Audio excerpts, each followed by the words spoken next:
Assalamualaikum warahmatullahi wabarakatuh. Halo pemirsa, Lintas Bando Sepekan kembali menjumpai Anda di minggu ini, edisi 13 Februari 2022. Seperti biasa, sejumlah informasi dan ragam peristiwa yang terjadi di seputaran kota Banjarmasin dan sekitarnya telah kami siapkan untuk menemani akhir pekan Anda selama 60 menit ke depan. Kali ini bersama saya Lini Astalina, kita ikuti Lintas Bando Sepekan selengkapnya.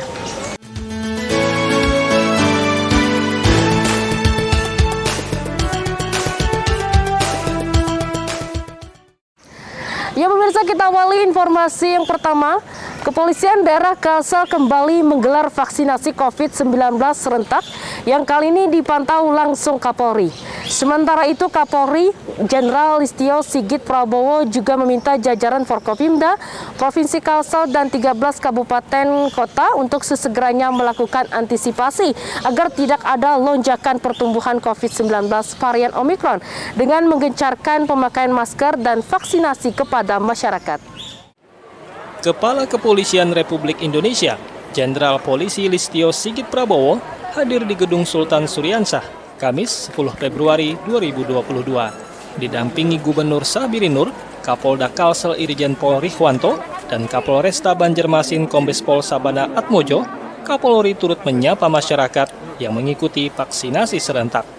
Rombongan juga memantau proses vaksinasi anak untuk pencegahan COVID-19 yang akhir belakangan ini kasusnya meningkat lagi seiring serangan varian Omikron. Warga pun turut berterima kasih atas aksi kepedulian Polri ini yang bahkan memberikan hadiah undian. Ya, alhamdulillah bagus Bang untuk anak-anak sekarang ya Allah. Mudah-mudahan sehatan aja seberatan ke anak-anak sekarang. Di kesempatan ini, Kapolri juga memantau secara virtual vaksinasi serentak di 34 provinsi se-Indonesia agar pandemi bisa segera berakhir untuk mempercepat pemulihan ekonomi nasional. Tim Liputan, Banjar TV.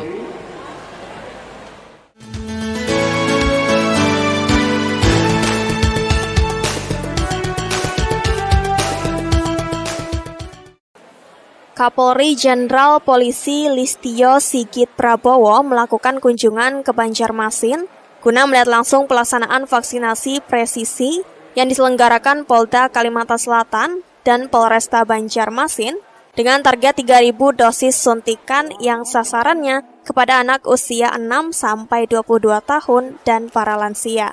Dalam arahannya, mantan Kabar Reskrim Mabes Polri ini meminta seluruh jajaran kepolisian di Kalimantan Selatan untuk dapat mengejar 100% pemberian dosis vaksinasi COVID-19, baik dosis 1 dan 2 serta booster. Tidak hanya itu saja, Kapolri Listio Sigit Prabowo juga meminta jajaran Forkompinda, Provinsi Kalimantan Selatan dan 13 kabupaten kota di Kalimantan Selatan untuk segera melakukan antisipasi agar tidak ada lonjakan pertumbuhan COVID-19 varian Omikron. Kewaspadaan bagi kita semua untuk kemudian bersiap-siap, walaupun tentunya dalam kesempatan ini kita selalu ingatkan untuk masyarakat tidak perlu panik. Namun demikian tentunya upaya untuk menghadapi lonjakan ini tentu harus kita lakukan dengan maksimal.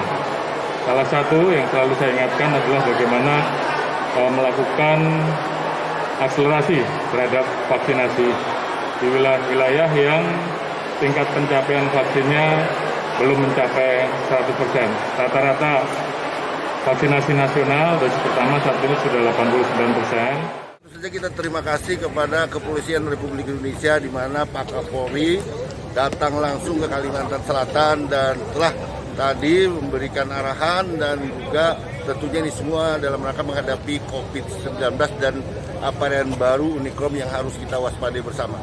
Yang penting rakyat menghadapi COVID-19 dan Omikron ini harus tenang. Dengan tenang kita mudah berpikir, tidak cemas. Nah, terus kalau kita dapat musibahnya ataupun kena Omikron, habis segera lapor ke katakanlah ke rumah sakit, obat, makasih. Sidi melaporkan.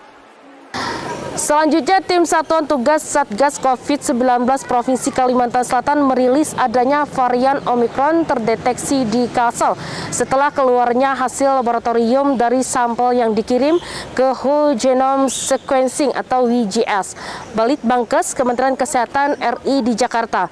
Di samping itu, DPRD Kalsel juga siap bekerja sama dengan Korem 101 Antasari dalam hal penanganan berbagai masalah, termasuk penyebaran COVID-19 usai masuknya varian baru Omikron di daerah ini. Masuknya penyebaran COVID-19 dengan varian Omikron langsung disampaikan juru bicara Tim Satuan Tugas COVID-19 Provinsi Kalimantan Selatan Muhammad Muslim. Menurut Muslim yang juga Kepala Dinas Kesehatan Provinsi Kalimantan Selatan ini, masuknya Omikron diketahui pihaknya setelah keluarnya hasil 19 sampel yang dikirim ke Balitbangkes Kementerian Kesehatan Republik Indonesia di Jakarta pada pertengahan bulan Januari 2022 yang lalu.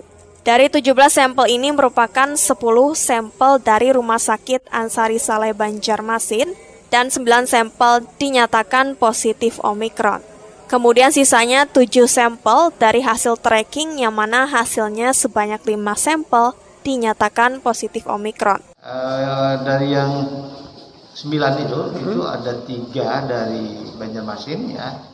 Kemudian ada 3 dari luar, dari Semarang, kemudian Jawa Timur 2, Tanah Bumbu 1 dan Banjarbaru 2. Ya.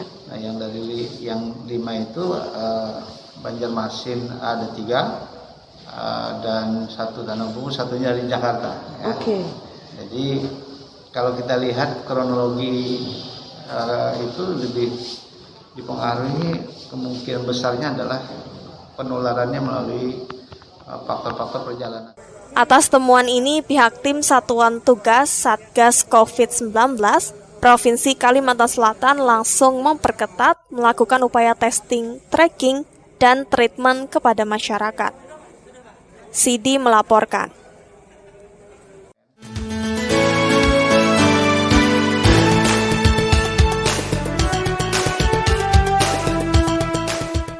Dewan Perwakilan Rakyat Daerah Kalimantan Selatan akan terus bersinergi dan bekerja sama dengan Korem 101 Antasari dalam penanganan berbagai masalah di daerah ini, termasuk penyebaran COVID-19 yang saat ini kasusnya mulai meningkat usai ditemukannya varian baru Omikron. Setidaknya hal itu disampaikan Ketua DPRD Kalsel Supian Haka usai menerima kunjungan dan Rem 101 Antasari yang baru dilantik, Kolonel Infantri Rudi Porowito. Supian juga mengucapkan terima kasih kepada TNI dan Polri yang selama ini telah membantu dalam penanganan COVID-19. Dengan melonjaknya kembali angka penyebaran COVID-19, Supian juga mengingatkan agar tidak lengah dalam hal menerapkan protokol kesehatan. Di samping itu, jangan menganggap remeh terhadap COVID-19. Buktinya beberapa waktu lalu sudah menurun, namun akhir belakangan ini kembali meningkat, dan hal ini harus diwaspadai untuk ditangani bersama-sama. Dan RIM tadi, karena kami terima kasih dan RIM yang khususnya TNI Polri yang turut serta kolaborasi dengan pemerintah daerah, khususnya penanganan ada beberapa penanganan kebakaran, penanganan banjir, begitu juga yang berdampak yang saat ini adalah COVID-19. Namun tentu ini adalah kita mau waspadai semuanya, termasuk media juga memviralkan masalah berdampak positif, negatif yang harus diviralkan. Ini jangan dianggap gampang dan jangan dianggap juga susah. Jadi satu kita bisa juga jangan terlalu gegabah dan jangan juga terlalu senang. Jadi kita ini ada satu kelingahan. Pertama kita melihat setelah kemarin itu dianggap menurun, kita mengadakan pelaksanaan perkawinan, ada dangdutan, luar biasa, kita lihat di viral. Janganlah euforia itu yang kita tidak dikehendaki yang sebelum pulih 100 vaksin. Dan Rem 101 Antasari Kolonel Infantri Rudi Porowito menyatakan kunjungannya ke DPRD Kalsel kali ini selain silaturahmi juga selaku pejabat Forkopimda yang baru meminta masukan berkaitan dengan tugas TNI AD dari Korem 101 Antasari, termasuk dalam hal penanganan COVID-19 dan apa saja yang saat ini sedang diharapkan masyarakat. Sebagai wakil rakyat di seluruh Kalimantan Selatan, dalam rangka meminta mungkin nasihat dari beliau, masukan berkaitan dengan apa yang dirasakan masyarakat dengan dihadapkan tugas Korem. Tugas Korem yang saya maksud adalah tugas seluruh prajurit yang berada TNI AD yang berada di Kalimantan Selatan. Mungkin ada evaluasi, mungkin ada masukan, mungkin ada yang perlu dikoordinasikan, dan apa-apa yang perlu segera ditindaklanjuti. Merupakan suatu bekal yang besar bagi saya untuk melaksanakan action di awal penugasan saya. Termasuk di dalamnya yang sekarang lagi dibicarakan ini adalah penanganan COVID. Jadi di hadapan penanganan COVID ini kan kita ini harus berbuat apa yang ditunggu sama masyarakat dan dirasakan masyarakat. Mengingat tingginya kasus COVID-19, pihaknya juga akan kembali melakukan serbuan vaksinasi, utamanya bagi lanjut usia, agar targetnya mencapai 70 hingga 100% pada bulan Maret. Dan REM menilai meningkatnya kasus COVID-19 di Kalsel lantaran longgarnya dalam hal penerapan protokol kesehatan oleh masyarakat. Muhail, Banjar TV.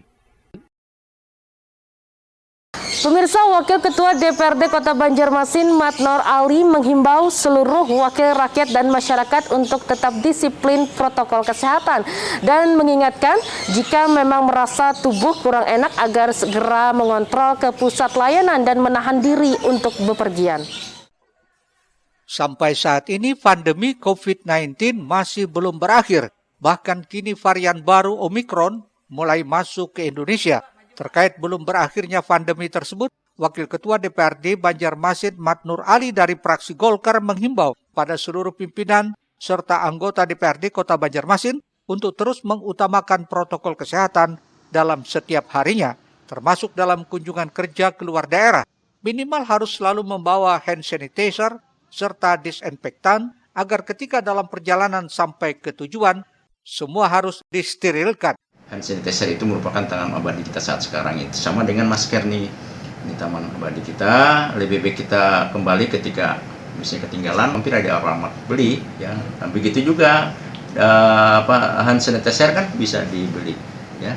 Jadi makanya saya himbau kepada anggota ketika di hotel sebelum juga di berbaring di hotel itu semua spring bed itu belilah.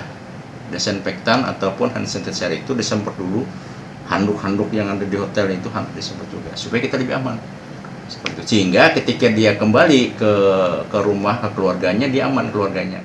Mat Nur juga mengingatkan bagi rekannya di DPRD Kota Banjarmasin termasuk dirinya jika memang merasa tubuh kurang enak agar segera kontrol ke pusat layanan dan menahan diri untuk bepergian.